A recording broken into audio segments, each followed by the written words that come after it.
تقریباً اسی کا کہیں نہ کہیں نتیجہ ہے۔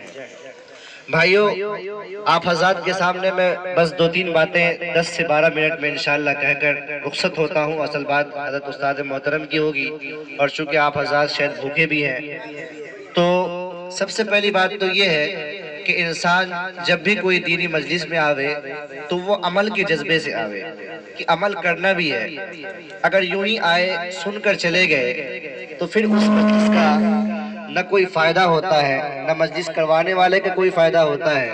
ہاں، بولنے والے کا تو فائدہ ضرور ہو جائے گا کہ ہاں وہ بیچارہ بول کر چلا گیا، اللہ تبارک و تعالیٰ کے یہاں اسے اجر مل جائے گا، لیکن ایک کان سے سن کر دوسرے کان سے انسنی کر کے عمل نہ کرنا اور عملی جذبے پیدا نہ کرنا، یہ بڑی معرومی کی بات ہے۔